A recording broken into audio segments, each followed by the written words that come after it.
मित्रांनो, big boss Marathi 6च्या पहिल्याच आठवड्यातील लेटेस्ट वोटिंग ट्रेंड समोर आलेले आहेत आणि आज ते आपण पाहणार आहोत. तर चला, आज कोण आहे टॉपमध्ये आणि कोण आहे बॉटममध्ये ते पाहूयात. घरामध्ये एकूण 9 सदस्य बाहेर जाण्यासाठी नॉमिनेटेड आहेत. कालच्या वोटिंग ट्रेंडमध्ये बॉटममध्ये होती राधा पाटील आणि टॉपवर होता रोशन भजनकर. पण आजच्या लेटेस्ट वोटिंग ट्रेंडमध्ये बदल झालेला आहे आणि 9 नंबरवर पाहायला मिळतोय प्रभू शेळके. काल तो 6 नंबरवर पाहायला मिळत होता, पण आज 9 नंबरवर पाहायला मिळतोय. त्यानंतर 8 नंबरवर पाहायला मिळते राधा पाटील. काल ती 9 नंबरवर होती आणि आज 8 नंबरवर आहे. त्यानंतर 7 नंबरवर पाहायला मिळते रुचिता जामदार. रुचिता घरामध्ये कॉन्टेंटवर कॉन्टेंट देताना पाहायला मिळते, जसं की तिचा करणचा वाद असू दे किंवा सोनाली आणि तिचा वाद असू दे. त्यानंतर 6 नंबरवर पाहायला मिळतात दीपाली सय्यद. या स्वतः घरामध्ये दिसण्याचा पुरेपूर प्रयत्न करताना दिसत आहेत, जसं की काल तन्वी आणि त्यांचा वाद. त्यानंतर 5 नंबरवर आहे अनुश्री माने आणि 4 नंबरवर आहे दिव्या शिंदे.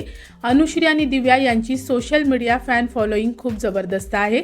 त्यानंतर 3 नंबरवर पाहायला मिळतात सागर कारंडे. सागर कारंडे आणि तन्वी यांचा वाद झाल्यानंतर सागर कारंडे यांना प्रेक्षक पसंत करताना पाहायला मिळतात, त्याच्यामुळे ते 3 नंबरवर पाहायला मिळत आहेत.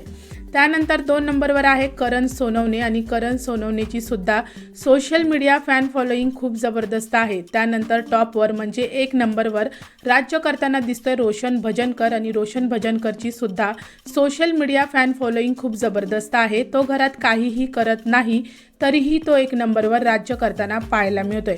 तर मित्रांनो, आजच्या लेटेस्ट वोटिंग ट्रेंडमध्ये बॉटममध्ये आहे प्रभू शेळके, तर टॉपवर आहे रोशन भजनकर. तर हेच होते लेटेस्ट वोटिंग ट्रेंड. आता पाहूया नक्की या नॉमिनेटेड सदस्यांपैकी घराबाहेर कोण जाणार.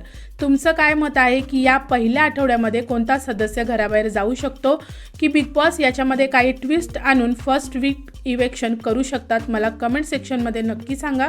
व्हिडिओला लाईक, शेअर आणि चॅनलला सबस्क्राईब नक्की करा. भेटूया परत अशाच एका नवीन व्हिडिओमध्ये. जय हिंद, जय महाराष्ट्र.